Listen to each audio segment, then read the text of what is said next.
Bismillahirrahmanirrahim. Assalamualaikum warahmatullahi wabarakatuh. Allahumma sholli ala sayyidina Muhammad wa ala ali sayyidina Muhammad. Alhamdulillah kita berjumpa lagi dalam materi psikologi keluarga bersama Ustadz Husein Alatas, Ustadz Abu Bakar Baraja, dan Mbah Hajah Nur Noning. Alhamdulillah sudah hadir di sini di Studio 2 Rasil. Sini ada juga Ondi Saputra, juga Atep pada kamera, dan juga ada Maria dan Suci yang ikut membantu. Baik, kasus yang masuk ke meja redaksi adalah tentang seorang ibu janda yang pusing karena dikomplain terus sama ibunya. Kita nggak tahu komplainannya apa.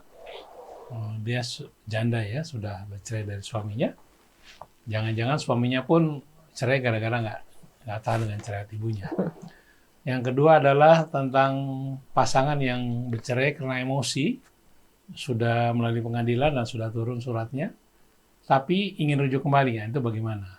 Nanti detailnya akan dibacakan oleh Mbak Hajah Nur Noning. Assalamualaikum Mbak Noning. Baik, kita mulai acara ini dengan membaca Al-Fatihah. A'udzu billahi minasyaitonir rajim. Bismillahirrahmanirrahim. Alhamdulillahi Rabbil Alamin Ar-Rahmanir Rahim Maliki Yawmiddin Iyyaka na'budu wa iyyaka nasta'in Ihdinas siratal mustaqim صراط الذين أنعمت عليهم غير المغضوب عليهم ولا الضالين.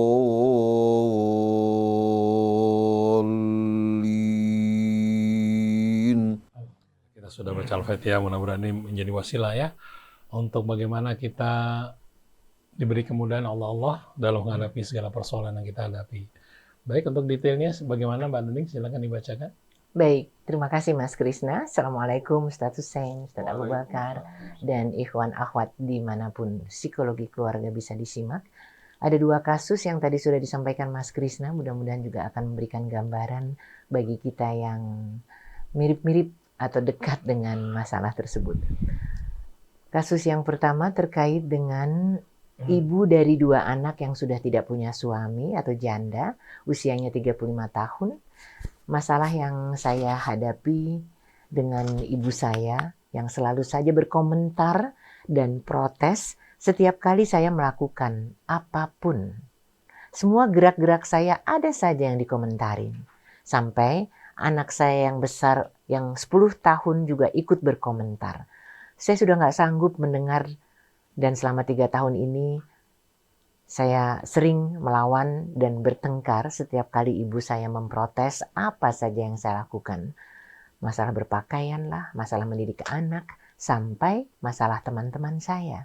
Saya merasa sudah tidak ada yang mau mendekati saya, Ustadz, karena dalam pikiran saya ada komentar ibu yang akan membuat calon tidak nyaman, dan kejadian ini juga terjadi pada saat mantan suami saya masih bersama. Saya sering bertengkar karena ada protes dan komentar ibu yang selalu dibenarkan oleh suami, sehingga kami jadi ribut besar. Akhirnya saya putuskan untuk berpisah. Yang saya pikirkan saat ini harus bagaimana, Ustadz? Tekanan saya itu, apa yang saya lakukan pada ibu saya, akankah berdosa? Dan Allah lantas tidak memberikan kebaikan kepada saya? Mohon sarannya. Mudah-mudahan saya bisa tenang dan yakin. Terima kasih. Kemudian kasus yang kedua, Ustadz. Kakak saya yang sudah berumah tangga, kira-kira sudah 12 tahun terjadi perceraian. Keputusannya pada saat perceraian itu dalam keadaan emosi. Tetapi keluarga besar kedua belah pihak sudah setuju dan memutuskan untuk bercerai. Setelah emosi mereda, ternyata keduanya, baik suami istri, ingin bersama lagi. Sementara surat perceraian sudah turun dari pengadilan. Sampai saat ini belum ada solusi dari kedua belah pihak, sedangkan mereka berdua masih saling berkunjung. Dari proses sampai surat keputusan pengadilan turun kira-kira baru 6 bulan, Ustadz. Mohon pencerahannya. Ya, terima kasih. A'udzubillahi minasyaitonirrajim. Bismillahirrahmanirrahim. Alhamdulillahi rabbil alamin. Allahumma salli wa sallim wa barik ala abdika wa rasulika sayyidina wa nabiyyina Muhammadin wa alihi at-tayyibin wa sahabatihi al-ghurril mayamin wa tabi'ina lahum bi ihsanin ila yaumiddin. Allahumma atina min indika rahmah wa 'allimna min ladunka ilman nafi'a wanfa'na bima 'allamtana waj'alna hudatan muhtadin wa la taj'alna dhallina mudhillina bi rahmatika ya rahman. Kasus yang cukup menarik. Seorang wanita mengeluhkan ibunya setelah dia menjanda banyak melakukan protes. Terkadang berkaitan dengan pakaian, terkadang berkaitan dengan pendidikan anak, terkadang berkaitan dengan teman-teman. Ternyata protes ibunya didukung oleh apa? Mantan suaminya. Bahkan anak-anak ikut juga melakukan protes. Saya bertanya-tanya di sini, apakah protes mereka, baik itu ibu, suami maupun anak, karena tindakan ibu yang salah, sedangkan ibu selalu membela diri ibu, membenarkan perbuatan ibu, atau ketiga-tiganya yang salah, ibu yang benar? Kelihatannya kemungkinan yang kedua ini agak sulit untuk bisa diterima. Pertama, suami kan dari pihak luar. Suami dari pihak luar. Kedua, anak yang seharusnya membela ibu, kenapa justru apa? Nyalahin juga. Ini maaf ya, bukan saya berburuk sangka pada ibu. Nah, kalau memang kesalahan terletak pada ibu, coba ibu berusaha untuk melakukan muhasabah, mengoreksi kembali sikap ibu. Yang diprotes oleh orang tua, apakah hal yang salah? Contohnya, ibu tidak berpakaian secara islami. Atau katakan ibu tidak mendidik agama dimulai untuk mendekatkan mereka kepada Allah. Atau katakan umpamanya ibu memilih teman-teman yang kurang baik. Orang tua biasanya penuh rasa khawatir. Apalagi bagi seorang anak yang menjanda. Itu rasa khawatir ibu tuh akan lebih besar. Betul nggak? Oleh karena itu dalam pepatah Arab mendingan ya, saya menemukan ular mengelilingi rumah saya daripada ada janda dalam rumah. Sebagai contoh, Mas Krisna, ketika Sayyidina Umar ibn Khattab radhiyallahu anhu, putrinya menjanda Hafsah, apa yang dilakukan? Dia datang menawarkan putrinya pada Abu Bakar. Menawarkan putrinya pada Abu Bakar. Abu Bakar menolak dengan cara yang halus. Kemudian ditawarkan pada Utsman. Kedua-duanya sudah beristri ya. Kalau sekarang pasti akan jadi berita utama. Berita utama di media kita mengatakan apa? Orang tua ingin menawarkan anaknya pada pria yang sudah beristri. Utsman juga menolak. Akhirnya Sayyidina Umar betul-betul marah pada saat itu. Dia dengan penuh rasa hormat menawarkan putrinya, ditolak.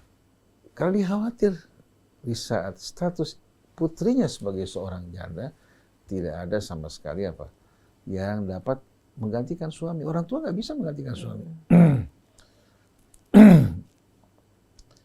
Akhirnya subhanallah, tahu-tahu Nabi kita Muhammad SAW melamar Hafsah sebagai istrinya.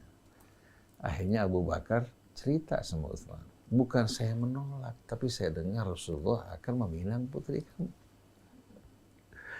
Jadi Abu Bakar mundur karena Rasulullah ingin meminang putrinya. Untuk melakukan pendekatan. sebagaimana telah menikahi putri Abu Bakar As-Siddiq radhiyallahu anhu, menikah juga dengan putri Sayyidina Umar. Abu Bakar As-Siddiq radhiyallahu anhu, ketika beliau meninggal dunia, istrinya dalam keadaan hamil. Istrinya dalam keadaan hamil. Begitu dia melahirkan anak, iddahnya berakhir, Sayyidina Ali melamar mantan istri Abu Bakar. Kemudian anaknya, ya, bernama Muhammad, dirawat, dibesarkan oleh Imam Ali seperti merawat Hasan Hussein. Hingga Muhammad bin Abu Bakar cintanya kepada apa? Kepada sang ayah, ya, yang menjadi suami ibunya luar biasa. Karena apa? Karena memperlakukan dia sama dengan apa? Nah, kenapa Sayyidina Ali melamar seorang wanita yang sudah memiliki anak? Apa melihat kecantikan? Tidak. Inilah apa? Ingin melindungi apa? Wanita, demikian pula anaknya. Ummu Salamah radhiyallahu anha yang kelak menjadi istri Rasul, ketika suaminya Abu Salamah meninggal dunia, Abu Bakar melamar Ummu Salamah. Karena dia seorang diri di Madinah. Wanita ditinggalkan suami, seorang yang pejuang. Ummu Salamah mengatakan, saya tidak berpikir untuk menikah. Saya tidak menjumpai orang yang lebih baik dari suami saya, Abu Salamah. Setelah itu Sayyidina Umar juga melamar, ditolak. Subhanallah, datang Rasulullah melamar. Ini diperebutkan bukan karena cantiknya, bukan. Kalau Nabi mengumumkan dia akan menikah dengan seorang wanita, sahabat akan menawarkan putri mereka yang tercantik. Betul nggak? Di antara istri-istri Nabi yang ada, yang gadis cuma satu. Yang lain semua janda. Akhirnya, apa yang terjadi? Abu Bakar melamar, ditolak. Sayyidina Umar juga melamar, ditolak. Akhirnya Rasulullah melamar Ummu Salamah. Begitu Rasulullah melamar Ummu Salamah mengatakan, ya Rasulullah, tidak ada seorang yang lebih mulia dari kamu. Tapi saya ini wanita pencemburu, saya khawatir saya akan menjadi seorang wanita cemburu, tidak dapat menjadi istri yang baik di tengah-tengah istrimu. Rasulullah mengatakan, kamu tidak perlu khawatir, saya akan berdoa pada Allah untuk menghilangkan panasnya cemburu kamu. Akhirnya menikah. Ternyata Ummu Salamah menjadi salah satu istri Nabi yang terbaik, yang bijak. Waktu Abu Salamah meninggal dunia, Ummu Salamah datang ke Madinah, hijrah kan, dari Habasyah. Rasulullah berikan doa, ya Ummu Salamah, baca doa Allah, ma'jurni fi musibati, hadhihi wa akhlifni khairan minha. Ya Allah, berikan aku ganjaran pada musibahku ini. Aku berhijrah meninggalkan tanah airku, ternyata suami meninggal dunia. Kemudian beliau seorang diri datang ke Madinah. Rasulullah mengatakan, Ummu Salamah mengatakan, ya Rasulullah, siapa yang lebih baik dari Abu Salamah? Berdoa, Allah yang akan menentukan. Ternyata Allah perintahkan Rasulnya untuk melamar Ummu Salamah. Nah, kalau kita perhatikan di sini bagaimana kepedulian masyarakat Islam terhadap apa? Seorang yang janda. Kalau yang terjadi saat ini, kalau ada janda, akhirnya menjadi mainan. Betul nggak? Bukan datang mau bertanggung jawab, ya, tapi berupaya untuk apa? Untuk melakukan pendekatan hanya demi memuaskan dirinya. Karena dianggap janda lebih mudah didekati daripada seorang gadis. Jadi ibu dalam hal ini, maaf ya, saya bukan berburuk sangka pada ibu, saya nggak tahu kasus ibu secara jelas. Kenapa orang tua mengkritik? Kenapa suami ikut membenarkan? Kenapa anak mendukung? Jadi sebetulnya yang harus ibu lakukan pertama-tama, ibu bertanya, tindakan saya selama ini benar apa tidak? Apa ibu saya berlebihan, bawel, cerewet, dan suami saya juga seperti itu, begitu pula anak saya. Jadi ibu coba bertanya-tanya. Nah, di samping itu, ibu berdoa pada Allah Subhanahu wa Ta'ala. Tidak ada yang lebih indah dalam hidup ini, ya, melebihi kita apa? Berdoa kepada Allah. Dan kita tahu bahwa berdoa pada Allah tidak membutuhkan biaya yang besar. Dimanapun kita berada, Allah buka pintu untuk menyambut doa kita. Dengan tulus ikhlas, mohon pada Allah untuk dapat menenteramkan hati ibu, menerima ucapan orang tua. Kalau memang benar, ibu terima. Kalau tidak benar, ibu dengar, ibu hormati tetap orang tua sebagai seorang anak. Ingat dulu ibu sebagai anak-anak, buang kotoran di pakaiannya. Dia tidak tidur di waktu malam untuk merawat ibu. Dia juga mengorbankan waktunya, hartanya, miliknya. Dan juga saat-saat istirahatnya untuk ibu. Nah kalau sekarang ibu bersabar menerima celotehan orang tua, mendengarkan apa yang diucapkan, seandainya benar itu nasihat yang mulia dari orang tua, yang penuh kecintaan. Seandainya tidak benar, ibu tidak perlu tanggapi dengan serius. Kemudian berkaitan dengan anak, kalau ibu didik anak ibu untuk dekat dengan Allah Ta'ala, mudah-mudahan anak ini tahu kewajiban dia sebagai seorang anak. Bagaimana berbakti pada orang tua. Kesempatan bagi ibu saat ini untuk mendidik anak-anak dengan baik dan penuh kesabaran. Di saat nanti tumbuh dewasa, dia akan menjadi anak yang membahagiakan ibu pada saat ibu di hari tua. Di hari tua, apalagi kita membutuhkan betul-betul teman yang mendampingi kita. Nah, dalam usia ibu katakan 35 tahun menjanda, ibu tidak perlu merasa putus asa, mohon pada Allah. Ibu tidak perlu mencari ke sana kemari, akhirnya ibu mengobral diri ibu dengan harga murah. Minta pada Allah untuk mengirimkan suami yang terbaik, yang bisa mengayomi ibu, mendidik ibu, mendampingi ibu dalam keridhaan Allah, dan bisa juga apa? Mendidik, membantu anak-anak ibu sekalian. Jadi, mari bersama-sama kita mulai dari diri kita. Kita berupaya untuk melihat kekurangan-kekurangan kita, kesalahan-kesalahan kita, dan tetap bersikap mulia pada orang tua kita. Dan ibu tidak perlu berkecil hati, rahmat Allah Subhanahu wa Ta'ala terbuka dengan luas. Kalau ibu telah berumah tangga dengan seorang laki-laki sebelumnya, mungkin ini bukan pasangan yang tepat. Mudah-mudahan ibu mendapat suami yang bisa mendidik, mengarahkan, bersabar, menerima kekurangan ibu, ya, dan bisa betul-betul menghargai kelebihan dan keutamaan ibu. Tapi terhadap orang tua, usahakan sebagaimana orang tua kita bersabar sepanjang hidupnya menghadapi kita, bersabar beberapa saat. Oleh karena itu ketika seorang mengatakan, "Ya Rasulullah, sudahkah saya membalas ibu saya? Saya berangkat meninggalkan kampung saya, menggendong ibu saya ke tanah suci. Kemudian saya bertawaf, bersa'i, ya, merawat dirinya. Sudahkah saya membalas kebaikan ibu saya?" Rasulullah mengatakan tidak. Tidak mungkin kamu balas kebaikan ibu kamu. Ibu kamu ketika menggendong kamu pada masa kanak-kanak, dia mengharapkan untuk kebahagiaan kamu. Tidak pernah berhitung. Tidak pernah berhitung sekalipun. Dia rela mengorbankan dirinya, rela sakit asal kamu sehat. Dia rela hidupnya susah, menderita asal kamu bahagia. Bandingkan dengan pekerjaan kamu, ketika kamu menggendong ibu kamu, apakah kamu memiliki perasaan yang sama? Perasaan ibu yang bergelisah di malam hari menantikan kedatangan anaknya, tidak mungkin dapat dibayar dengan kebaikan seorang anak. Jadi sabar bila ibu berbakti sungguh-sungguh melayani orang tua, insya Allah kebahagiaan ibu akan datang di dunia sebelum di hari akhir nanti. Nah, kalau seandainya yang dilakukan orang tua salah, sikap seorang anak betul-betul harus bijak menghadapi kesalahan orang tua. Dulu dia bersabar menghadapi kebandelan kita, kenakalan kita. Masa ibu gak bersabar? Begitu juga yang lalu tidak perlu disesalkan, mulai sekarang lembaran yang baru, ibu tulis dengan tinta emas, ketaatan, kebaktian pada Allah, kepada orang tua, dan sabar dalam mendidik anak. Insya Allah buahnya kita akan tua ini mas, di belakang hari nanti. Nah, pertanyaan yang kedua. Perceraian yang sudah terjadi, terus mau rujuk lagi. Perceraian terjadi karena emosi. Kalau emosi saja keluar kata cerai, itu mudah untuk diselesaikan. Tapi kalau sampai ke pengadilan sidang, ini bukan lagi emosi. Ini direncanakan namanya. Betul nggak? Kalau orang gelap mata, emosi mengatakan, saya ceraikan kamu. Setelah itu dia menyesal, itu emosi. Betul nggak?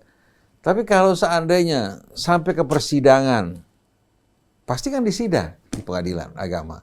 Kemudian keluar surat cerai, berarti memang apa? Berarti sudah direncanakan. Nah, kalau seandainya ada kemarahan, kebencian wajar. Nah, jawabannya bagaimana mereka merujuk? Kembali mudah. Kalau ingin rujuk secara formal, mereka ke pengadilan agama kembali, ke KUA. Tapi kalau tidak formal, artinya tidak butuh surat, datang ke Pak Ustadz manapun atau ke orang tua bisa menikahkan kembali. Betul nggak? Jadi sebaiknya orang tua menikahkan kembali dulu, ya, tidak perlu harus tunggu kemana? Pengadilan agama atau ke kantor urusan agama, menikah dulu, nah baru urus surat-suratnya kembali. Lalu bagaimana kalau seandainya laki-lakinya pada saat emosi mengeluarkan kata cerai sebanyak 3 kali, yang jatuh hanya 1. Jadi kalau ibu mau rujuk, mudah sekali datang ke Pak Ustadz atau minta orang tua untuk menikahkan kembali. Mudah-mudahan Allah Subhanahu wa taala jadikan lembaran-lembaran yang akan datang penuh dengan kebahagiaan dan kerukunan. Wallahu a'lam. Masya Allah. Jadi kembali kepada niat ya, insya Allah mudah. Tetapi untuk yang pertama tadi, ketika semua protes atau apapun juga bisa jadi introspeksi diri adalah sesuatu yang sungguh sangat luar biasa. Kira-kira saran, anjuran dari psikolog kita terkait dengan perasaan yang acak adul ini seperti apa ya? Mari kita simak. Silakan. Bismillahirrahmanirrahim. Assalamualaikum warahmatullahi wabarakatuh. Waalaikumsalam. Masya Allah, kasusnya sederhana tetapi banyak manfaatnya. Apa yang tadi sudah dijelaskan oleh Satu Sin, memang sesuatu itu harus kita pikirkan, bukan lagi menjadi apa yang menjadikan emosi. Kalau emosi sudah lepas dari pikiran kita, dari perasaan kita, pasti kita menyesal. Ketika emosi itu sudah keluar, kita katakan cerai, kita kesel sama ibu kita karena komentar, karena kita emosi, kita marah. Akhirnya kita tidak enak diri. Emosi itulah yang membuat diri kita tidak mengontrol pikiran dan perasaan. Dan yakinkan, ketika lagi emosi itu keluar, kita tidak tahu apa-apa.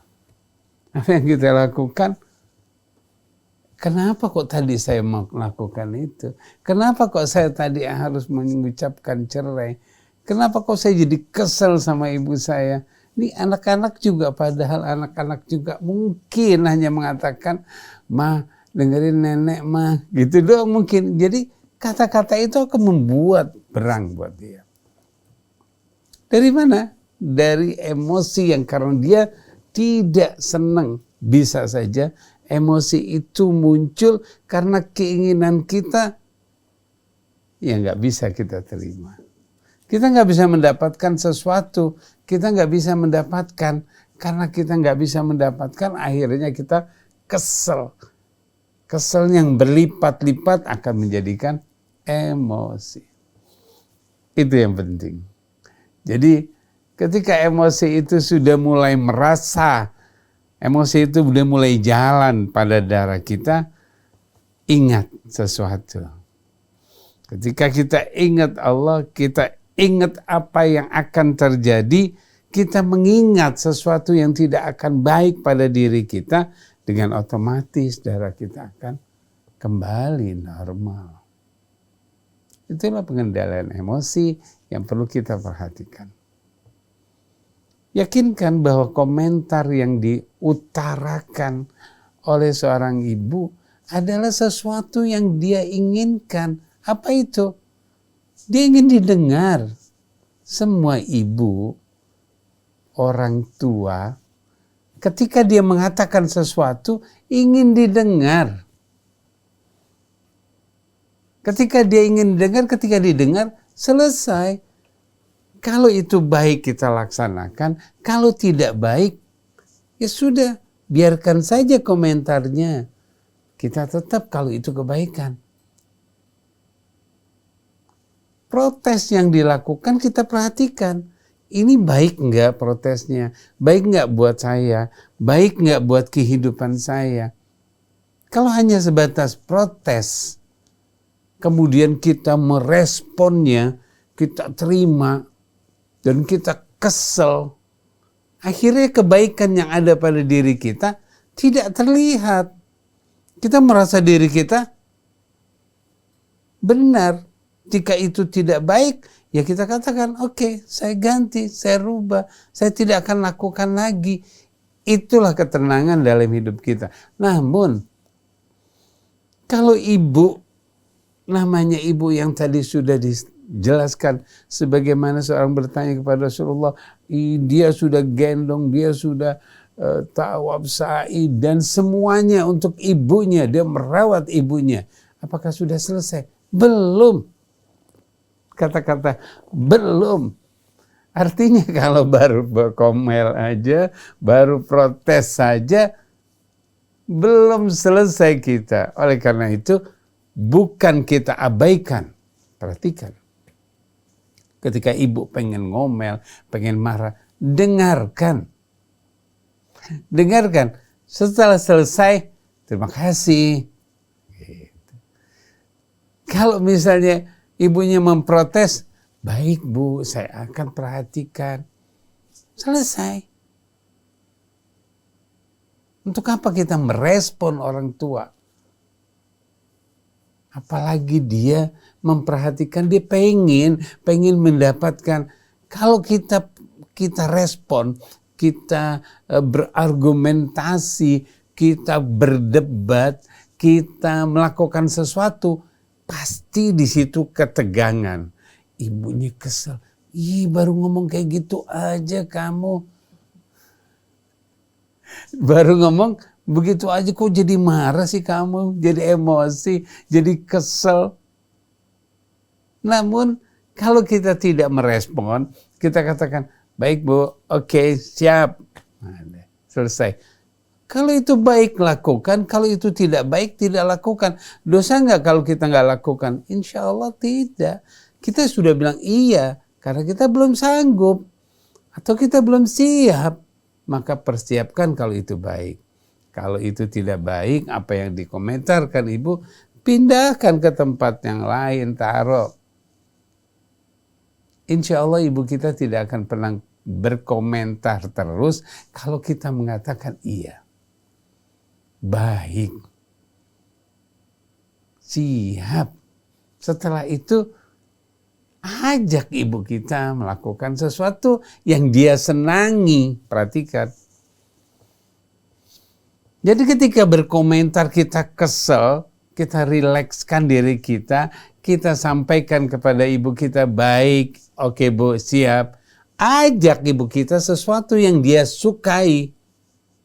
Saya yakin dia tidak akan berkomentar lagi walaupun kita tidak lakukan apa yang diinginkan. Atau kita sedang melakukan sesuatu yang diomelin, dikomentari. Insya Allah kalau kita lakukan ibu kita diam. Karena ketika dia berkomentar kita iakan. Kemudian kita ajak apa yang dia sukai. Apa yang ibu kita sukai. Kita ajak. Nah, dengan otomatis ibu kita senang. Dia diam. Ringan. Yang menjadi konflik itu karena kita mendengar komentar. Kenapa sih dikomentarin terus? Ini yang paling penting. Oke, jadi emosi kita akibatnya akhirnya kita bercerai, kita menyesal. Kalau kita emosi, pasti penyesalan yang terjadi. Kalau kita emosi, pasti kita akan merasakan, aduh kenapa sih tadi dia ngomongin? Aduh kenapa sih diucapin? Aduh kenapa seperti itu? Itulah emosi yang akhirnya. Kalau emosi itu dikendalikan dengan menjadi semangat, emosi untuk berbuat kebaikan, oke, kita akan merasakan senang. Emosi kita menjadikan menjadi semangat, emosi kita menjadikan pemikiran kita lebih dari yang sebiasanya. Insya Allah emosi itu bisa bermanfaat buat kita. Gerakan, emosi itu bergerak. Gerakan yang ada di dalam diri kita, arahkan gerakan tersebut menjadi kebaikan, bukan menjadi kesal, bukan menjadi tindakan yang akibatnya menyesali. Tidak. Yakinkan bahwa ketika kita mampu mendengarkan, kita mampu mendengar, kemudian kita bisa menyampaikan kebenaran tersebut, insya Allah apapun yang datang kepada kita, kita akan ringan. Kita akan ringan. Berpikir kita akan tenang ketika kita mau mendengar. Mau mendengar. Tapi kalau kita sudah tutup pendengaran kita, yang kedengaran itu omongan yang bikin kesel. Akibatnya yang muncul adalah emosi. Jangan tutup pendengaran kita. Kita dengarkan. Kemudian katakan yang baik. Lepaskan. Terima yang baik kita laksanakan. Terima yang gak baik kita tinggalkan. Jangan dimasukkan semua. Yang penting adalah pertama, terima. Dari manapun, dari siapapun. Kalau itu bermanfaat kita laksanakan. Kalau itu tidak bermanfaat, kita singkirkan. Jangan jadi pikiran, jangan menjadi tenangan, jangan menjadi khayalan. Jangan. Yang tidak baik tinggalkan dan katakan itu bukan saya. Saya tidak inginkan itu. Dan itu saya tidak perlukan. Kalau tubuh kita adalah yang baik. Karena pikiran kita baik. Namun kalau kita menerima yang tidak baik, maka yang baik bercampur dengan tidak baik, akhirnya jadi butek.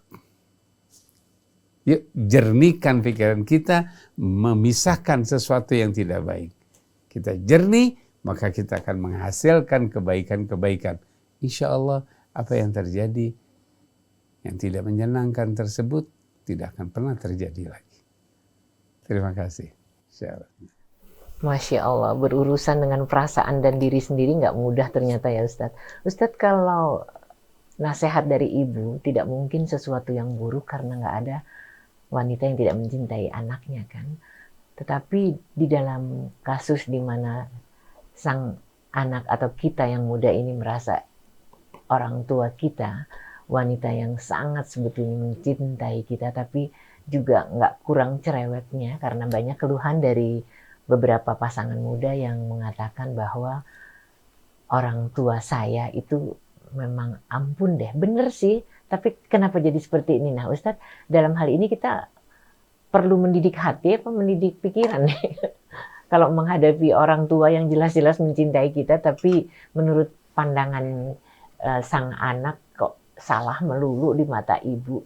Padahal jelas-jelas ya kalau menurut kita, ibu nggak ada yang nggak sayang sama anaknya. Pencerahannya Ustadz, terima kasih. Setiap ibu pasti secara fitri menyayangi anaknya, pria atau wanita. Walaupun terkadang dalam mengungkapkan sayang itu kadang-kadang dengan cara yang salah. Contohnya kemauannya diumbar, diikuti, dipenuhi. Akhirnya membuat dia menjadi manusia yang selalu ingin dipenuhi permintaannya. Nanti berumah tangga juga sama. Dia selalu ingin dari suami juga memperlakukan dia sebagaimana ibunya memberikan apa yang diinginkan. Bahaya nggak? Salah didik dong ya. Yang sangat sayang. Betul. Terkadang ibu ya mungkin karena tidak paham dalam cara mendidik anaknya, tujuannya baik, tapi dalam menegur anaknya berulang-ulang. Nanti begitu anaknya sudah berubah baik, melakukan lagi kesalahan yang lain, diulangi lagi dan dikumpulkan. Jadi akhirnya anak begitu mendengarkan orang tua yang terus mengulang-ulang dan mengumpulkan kesalahan anaknya, muncul rasa apa? Rasa tidak puas. Nah anak dalam hal ini ya, betul-betul harus tahu sikapnya sebagaimana yang Allah perintahkan. Wa qada rabbuka alla ta'budu illa iyyah wa bil walidaini ihsana. Tuhanmu telah menetapkan, mewajibkan ya, pertama-tama kalian tidak menyembah kecuali hanya Allah. Karena Allah yang menciptakan kalian, Allah yang memberikan kalian segala-galanya. Yang kedua, Allah perintahkan kalian untuk selalu berbuat baik pada ayah ibu kalian. Walaupun mereka dalam keadaan kafir, tetap anak harus menghargai kebaikan orang tuanya. Nah kalau yang kafir saja, kita wajib untuk hormati dan taati, ya, berbuat baik padanya dalam urusan yang tidak dilarang oleh agama. Dalam urusan Tapi kalau kedua-duanya memaksa kita melakukan perbuatan yang salah, tidak boleh kita ikuti. Wa in jahadaka ala an tusyrika bima laisa laka bihi ilmun fala tuti'huma. Oleh karena itu dalam seluruh perintah Al-Quran, Allah tidak pernah mengatakan pada anak-anak untuk mentaati kedua orang tuanya. Kalau taat pada Allah wajib kan? Taat pada Rasul juga kepada mereka-mereka yang mengemban amanat kita dan menjalankan amanat Allah juga wajib. Tapi terhadap orang tua, Allah tidak mewajibkan ketaatan pada mereka, tapi mewajibkan bersikap baik terhadap mereka. Kenapa? Karena bisa saja orang tuanya ya memerintahkan mereka hal-hal yang tidak benar, anak tidak boleh menuruti. Contoh, seperti memerintahkan dia untuk melakukan perbuatan dosa. Orang tua menyuruh anaknya untuk membeli minuman keras, atau memerintahkan anaknya untuk melakukan kesaksian palsu dan kebohongan, atau orang tua memerintahkan anak laki-lakinya untuk membolimi istrinya.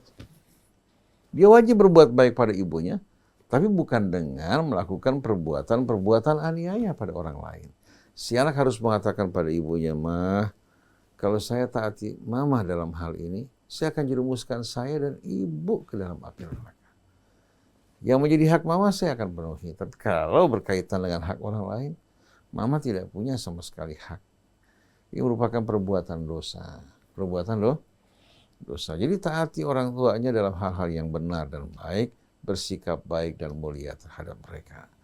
Nah, ibu mau tidak mau, diakui atau tidak diakui, ibu berhutang dengan seluruh kehidupan ibu setelah Allah, orang tua. Setelah Allah, keselamatan ibu juga tergantung sikap baik dan mulia yang ibu lakukan pada orang tua. Walaupun ibu sholat, berpuasa, beribadah, bersedekah, tapi kalau ibu berdurhaka terhadap orang tua, semua amal ibu akan berguguran. Jadi ibu camkan, ibu ini seorang anak. Ya. Walaupun sudah berkeluarga, sudah memiliki anak, ibu di hadapan orang tua tetap sebagai seorang anak. Walaupun ibu sudah berusia 60 tahun, di mata orang tua, ibu anaknya. Kalau orang tua berpikir 1000 kali untuk berbicara secara bebas terhadap orang lain, kalau terhadap ibu kan dianggap anaknya. Hingga kadang-kadang isolasinya nggak ada. Artinya apa? Tidak ada isolatornya sama sekali. Jadi terkadang karena sudah terlalu dekat orang tua, jadi kadang-kadang bicara tidak dijaga. Begitu juga suami istri. Kalau sudah terlalu dekat, dia lupa bahwa istrinya orang yang berperasaan juga, begitu juga suaminya. Akhirnya dia bicara tanpa menjaga ucapan dia, akhirnya menyakiti perasaan masing-masing. Nah, kalau orang tua ibu bukan seorang yang bijak, yang baik, ya, yang pandai menempatkan kata-kata, ibu menjadi anak yang baik. Jadi kalau orang tua ibu bukan orang yang tepat bicaranya, ibu menjadi anak yang bijak berbakti kepada Allah dan ibu mentaati orang tua karena Allah. Nah, bagaimana seandainya ibu memiliki orang tua yang tiran, yang aniaya, yang zalim, apalagi pilih kasih. Anak-anak yang lain disayang sedangkan ibu disisihkan dan dipojokkan. Ibu akan sakit hati betul-betul. Tapi inilah cobaan dalam hidup. Tidak ada satupun orang yang lepas dari cobaan. Ibu, kita semua nih para ustadz maupun ustadzah, semua juga menghadapi cobaan. Walaupun cobaannya berbeda-beda, tapi semua terukur. Allah tidak akan pernah berikan beban cobaan melebihi kemampuan kita. La yukallifullahu nafsan. Begitu juga cobaan yang Allah berikan pada ibu menghadapi orang tua, ada lagi yang menghadapi suami, ada yang menghadapi istri, ada cobaan menghadapi anak. Yang jelas, semua ini ujian bagi kita di dunia untuk memperlihatkan keberhasilan atau kegagalan kita di hari kemudian. Nanti Allah berfirman, Alladzi khalaqal mauta wal haya liyabluwakum ayyukum ahsanu amala. Dia yang telah menciptakan kematian dan kehidupan. Ada kehidupan disusul dengan kematian, tujuannya bukan main-main, untuk menguji kalian siapa yang terbaik di antara kalian amalnya. Yang baik amalnya, yang mulia hidupnya, tempatnya kemuliaan. Sedangkan yang hina perbuatannya, dia juga akan menerima balasan yang setimpal. Jadi hendaknya setiap anak harus menyadari siapa dirinya dan siapa di hadapannya. Sikapnya terhadap orang tua bedakan dengan sikapnya menghadapi orang lain. Ada Ustaz Abu Bakar, Kebetulan seorang anak pendidikannya tinggi. Ibunya orang kampung. Dulu ibunya jual sawah, jual ayam, kerja banting tulang untuk menyekolahkan anaknya.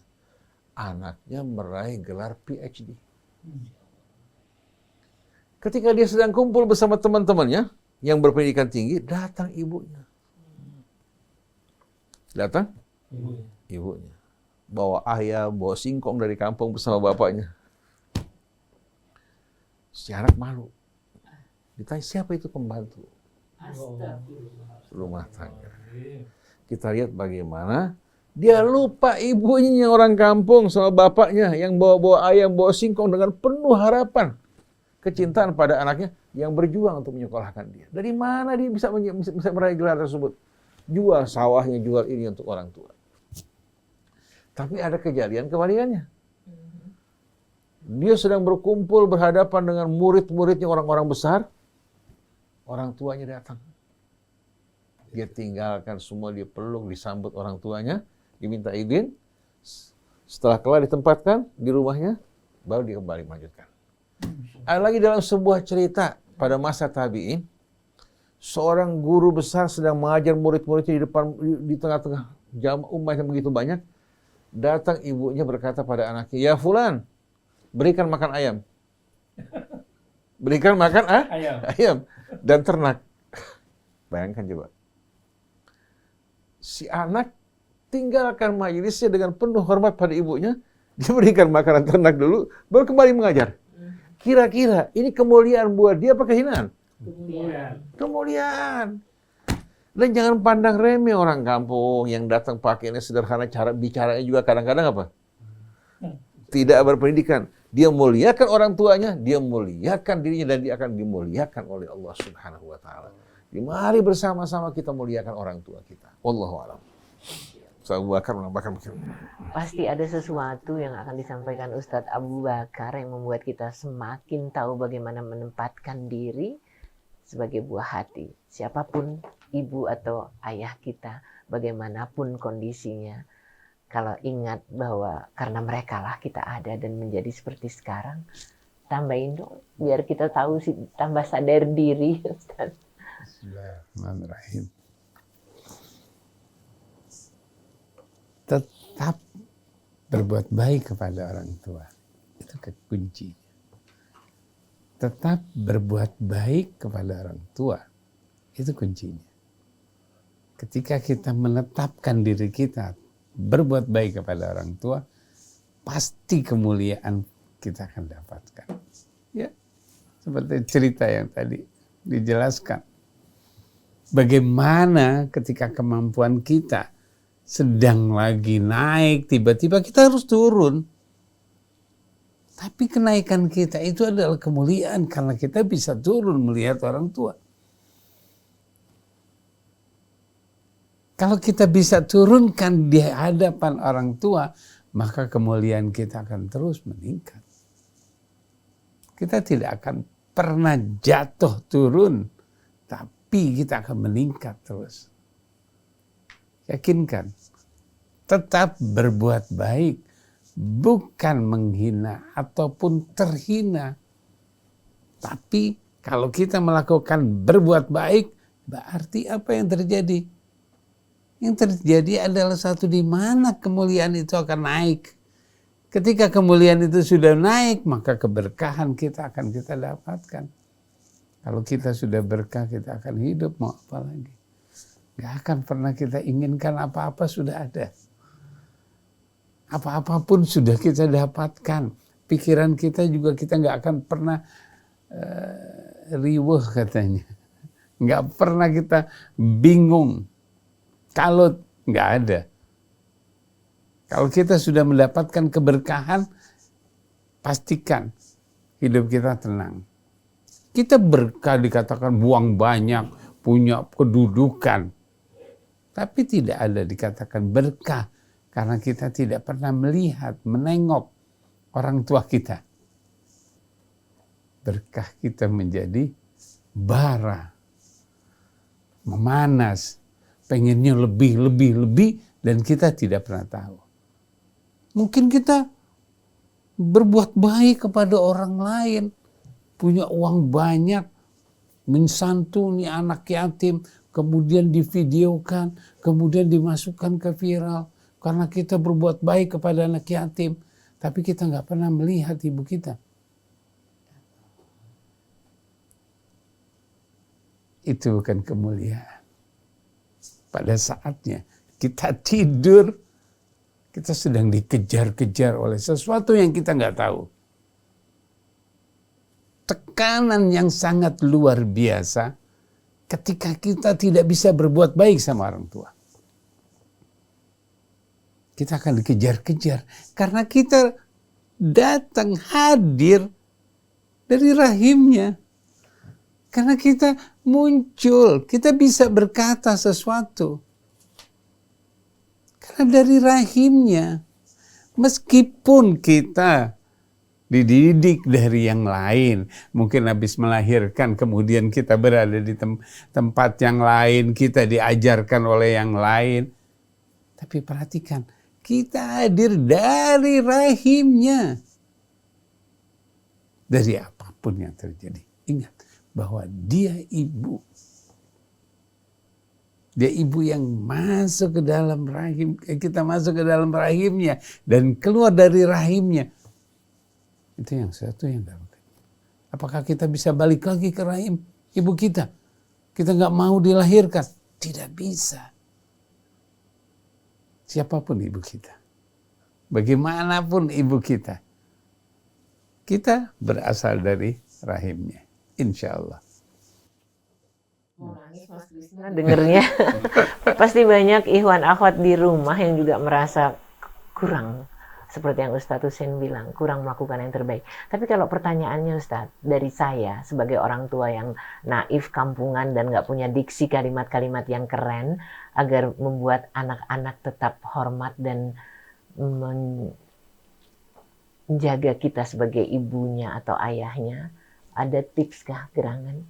Karena banyak di antara anak-anak yang sekarang cerdas dan pintar tadi menganggap bahwa pilihan orang tuanya ketika berbicara suka nyakitin hati gitu, Ustaz.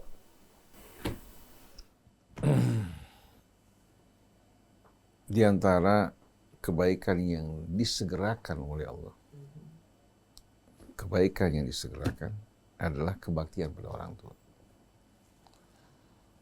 Allah, orang yang berbakti kepada orang tuanya, Allah jamin anak-anaknya yang berbakti padanya. Tapi kalau anak bersikap tidak baik pada orang tuanya, berarti dia menanam benih pada anak-anaknya untuk bersikap yang sama terhadap dirinya. Oleh karena itu, dalam satu riwayat, ya, baru aba'akum tabarrukum abna'ukum. Berbaktilah, bersikap mulialah pada orang tua kalian, anak-anak kalian akan berbakti pada kalian.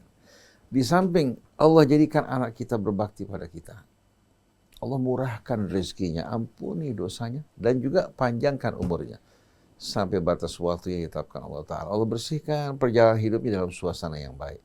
Artinya amal sederhana, tidak butuh modal besar, tidak butuh biaya besar, tapi menghasilkan kekayaan yang luar biasa di dunia maupun di hari akhirat. Nah, kalau seandainya kita punya orang tua, mungkin pada masa muda perhatian perlakuannya mulia buat kita. Begitu hari tua kan orang tua bisa aja dia ada penyakit-penyakit bawaan seperti hipertensi, lambung, ya, atau katakan gula. Itu sering kali, ya, menimbulkan perubahan. Hipertensi menimbulkan ketegangan, gula menimbulkan gangguan pada syarafnya. Seringkali yang tadinya bijak semenjak sakit apa? Mulai berubah. Dulu kita kanak-kanak lemah, buang kotoran, kencing, dipelukan orang tua kita.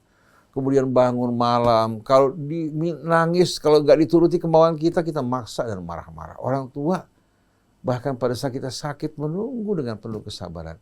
Apa yang kita lakukan untuk orang tua? Kalau kita mengingat kebaikan-kebaikan mereka akan mudah. Jadi sebetulnya kembali kepada apa? Perasaan. Tapi kalau kita mementingkan diri sendiri, selalu ingin diberikan, mendapatkan perhatian, kita hadapi orang tua seperti ini, jangan harap pernah kita menghargai kebaikan orang tuanya. Jadi hendaknya anak, ya, manusia yang bijak dan baik itu selalu mengutamakan orang-orang di sekelilingnya. Seperti yang Ustaz Abu Bakar katakan, tanam kebaikan dulu, baru kamu akan petik buahnya. Jadi kalau kita ingin mendapatkan kemuliaan kasih sayang, muliakan orang lain, sayangi orang lain. Ingin memperbaiki juga kebencian orang lain terhadap kita, langkah pertama, hapuskan kebencian di hati kamu. Begitu kamu hapuskan kebencian di hati kamu, air muka kamu, ucapan kamu akan penuh dengan apa? Dengan kasih sayang. Siapa yang menanam kebaikan, dia akan mendapatkan balasan yang lebih baik. فَمَنْ يَعْمَلْ مِثْقَالَ ذَرَّةٍ خَيْرًا يَرَهُ وَمَنْ يَعْمَلْ مِثْقَالَ ذَرَّةٍ شَرًّا يَرَهُ. Mudah-mudahan bilang Ramadan nanti banyak materi-materi untuk memuliakan ayah bunda ya Mas Krisna ya. Ya. Karena rasanya memang masa sangat kurang. Kita masih ada 2 menit, mungkin mau ditambahkan. Satu keunikan yang luar biasa ketika kita dikasih obat pahit sama dokter, kita makan. Obat pahit, jamu, ya, kita mau makan. Untuk apa? Sehat. Untuk sehat. Tapi ketika ibu kita menyakitkan kita, berkata-kata yang bikin kita nggak senang, kita nggak mau makan. Kita ambil dan kita kesel, kita marah, kita nggak mau menerima. Coba kita perhatikan. Kalau ibu kita lagi memaki-maki, lagi marah-marah, katakanlah dia lagi meluapkan sesuatu untuk dirinya. Tampung saja gitu ya. Tangkap saja, simpen.